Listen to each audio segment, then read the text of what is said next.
Hi everyone, welcome to Easy Solutions. This is your educator Pooja, Faculty of Maths and Science. Guys, जैसा कि आप सबको पता है, मैंने आप लोगों के लिए एक रेलवेज की एक सीरीज शुरू करवा रखी है, जिसके अंदर मैं आपको रेलवेज के एक्सपेक्टेड क्वेश्चंस और पीवाईक्यूज करवाने वाली हूँ। बेसिकली साइंस के पीवाईक्यूज इसकी मैं ऑलरेडी 4 वीडियोस बना चुकी हूँ गाइस।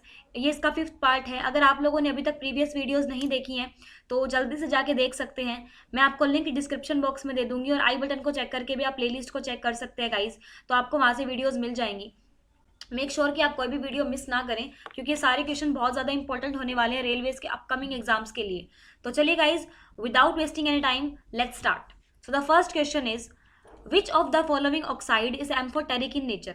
कौन सा ऑक्साइड उभयधर्मी नेचर शो करता है? उभयधर्मी ऑक्साइड है। उभयधर्मी ऑक्साइड क्या होगा? Amphoteric nature.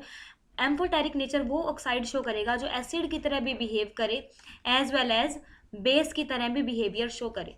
जो बोथ बिहेवियर शो करता है, एसिडिक बिहेवियर भी और बेसिक बिहेवियर भी, तो वो कौन सा होगा? यानी कि अम्ल और क्षार। एसिड अम्ल और बेस क्षार।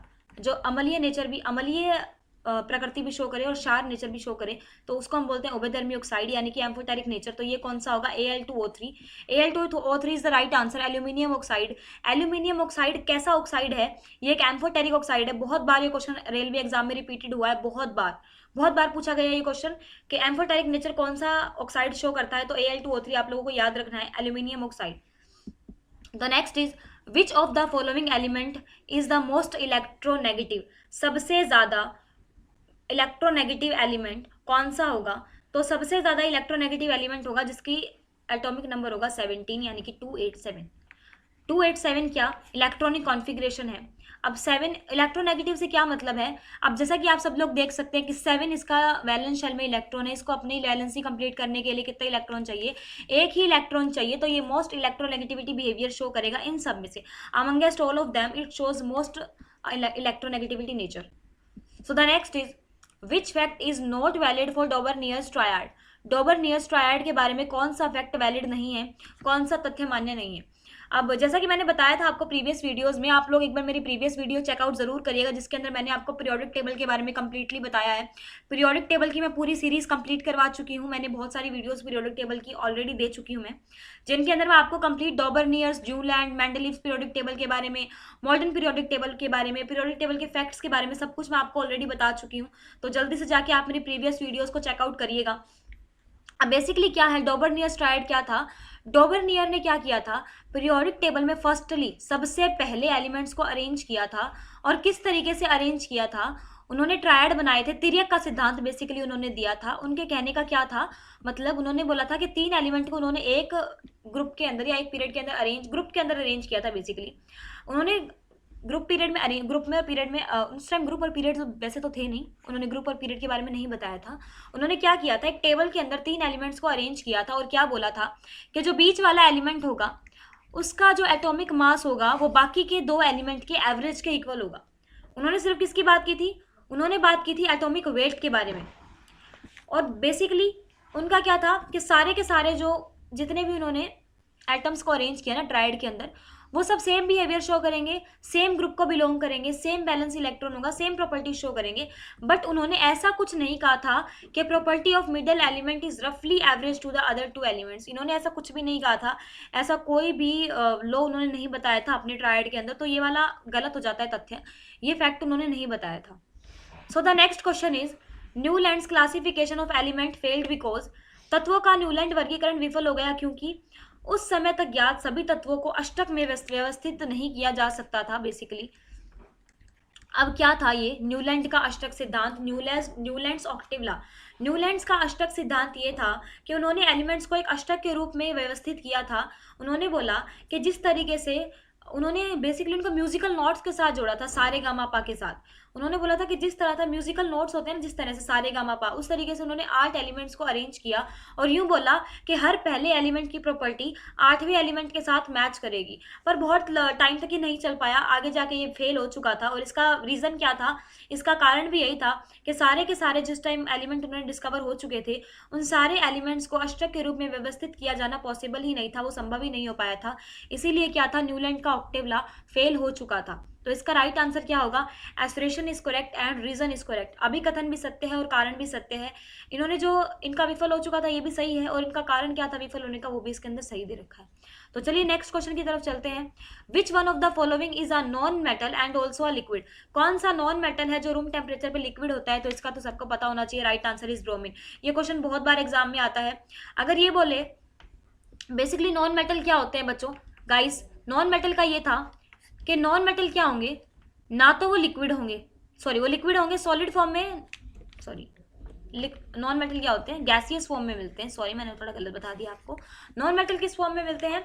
नॉन मेटल हमें मिलते हैं ज़्यादातर गैसियस फॉर्म में। और नॉन मेटल में अगर हम बात करें कि ऐसा कौन सा नॉन मेटल है जो लिक्विड फॉर्म में मिलता है, तो इसका एक्सेप्शन क्या है? Bromine. So the next is which one of the following elements form an acidic oxide? निम्नलिखित में से कौन सा तत्व एक अम्लीय ऑक्साइड बनाता है? तो कौन सा तत्व अम्लीय ऑक्साइड बनाता है? That is sulphur. सल्फर क्या करेगा? एक अम्लीय ऑक्साइड बनाएगा। सल्फर जब ऑक्साइड बनाता है तो कौन सा ऑक्साइड बनाएगा? एसिडिक ऑक्साइड, अम्लीय oxide. The next is which one of the following properties is shown by non metal? Non metal के द्वारा कौन सी प्रॉपर्टी शो की जाती है? It is malleable. मैलिएबल जिसको पीट कर चादर बनाई जा सकती है, आघात वर्धनीयता, तो ये गुण किसके अंदर होता है? ये गुण होता है मेटल्स के अंदर, यानी कि धातुओं के अंदर। तो ये नॉन मेटल में नहीं होता। नेक्स्ट है इट कंडक्ट इलेक्ट्रिसिटी, तो ये भी किसका गुण है? मेटल का। इट इज डक्टाइल, तो ये भी किसका गुण है? ये भी मेटल का है। It oxides turn blue to red, ये किसका गुण है? ये है नॉन मेटल का। तो राइट आंसर इज इसका ऑक्साइड नीले लिटमस को क्या कर देता है? लाल कर देता है। चलिए नेक्स्ट क्वेश्चन की तरफ। A substance as hard as diamond is? हीरे जैसा कठोर पदार्थ कौन सा है? तो हीरे की तरह कठोर पदार्थ कौन सा होगा? SiC, silicon carbon.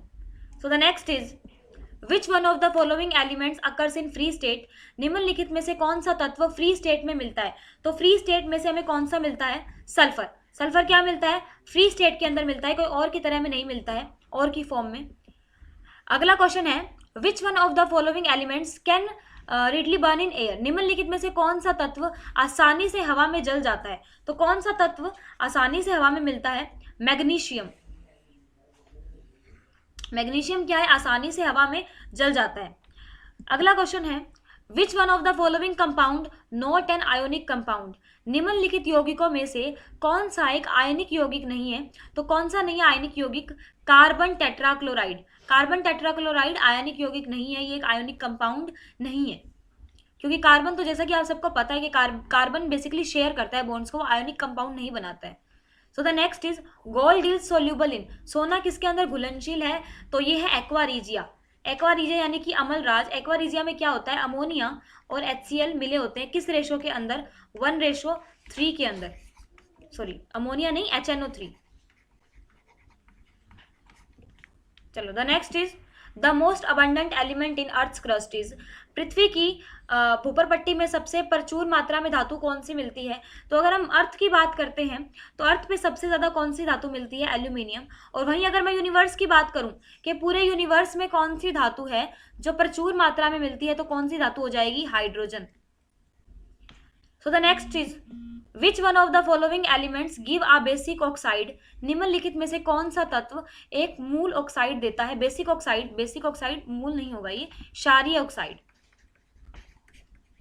क्षारीय ऑक्साइड देता है। तो कौन सा ऑक्साइड क्षारीय ऑक्साइड देगा? कैल्शियम।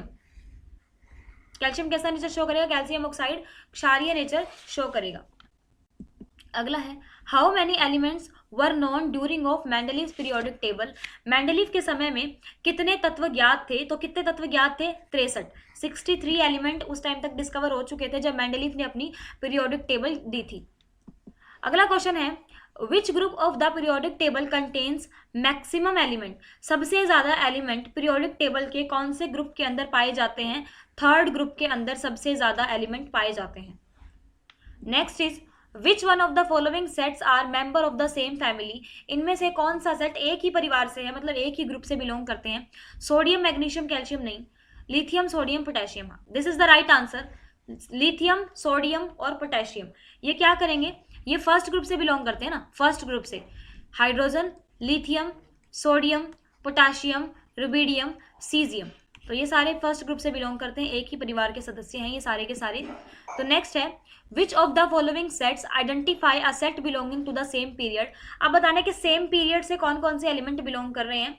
तो ये नहीं करते, ये भी नहीं करते। सोडियम, मैग्नीशियम और एल्यूमिनियम ये क्या करते हैं, ये सेम पीरियड से बिलोंग करते हैं। ग्रुप नहीं, यहाँ पे पीरियड की बात हो रही है। पीरियड क्या होते हैं, इस तरीके से जो हॉरिजॉन्टल लाइन होती है ना, उनको हम पीरियड्स बोलते हैं। सो the next question is, total number of metals in modern periodic table. Modern periodic table के अंदर टोटल नंबर ऑफ मेटल्स कितने हैं, मेटल्स कितने डिस्कवर हो चुकी हैं अभी तक, कितनी मेटल्स है हमारे पास, 91। 91 अगर मैं बोलूँ तो 90%, पीरियोडिक टेबल के अंदर 90% जो एलिमेंट्स होंगे वो क्या होंगे, मेटल्स होंगे। सो the next is, total number of elements in lanthanoids और एक्टेनॉइड्स टुगेदर इन। लैंथेनॉइड्स और ऑक्टेनॉइड्स में टोटल यानी कुल तत्वों की संख्या कितनी होगी, तो कितनी होगी, कुल 28। 14 लैंथेनॉइड, हमें लैंथेनॉइड कितने मिलते हैं पीरियोडिक टेबल के अंदर, 14, और एक्टेनॉइड्स भी कितने मिलते हैं, 14। 14 लैंथेनॉइड और 14 एक्टेनॉइड। अगर आपको साथ में पूछे तो नंबर आएगा 28, और अगर आपको अलग अलग पूछा जाए तो कितने होंगे, 14।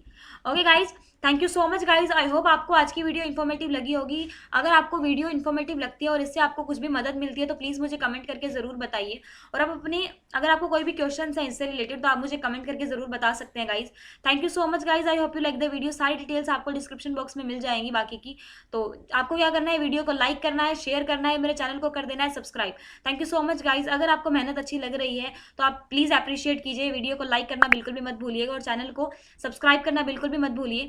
ज़्यादा से ज़्यादा चैनल को सब्सक्राइब कीजिए सो दैट मैं आपके लोगों के लिए वीडियोस लाइव लेकर आ सकूं, ताकि आप अपने डाउट्स मुझसे शेयर कर सको।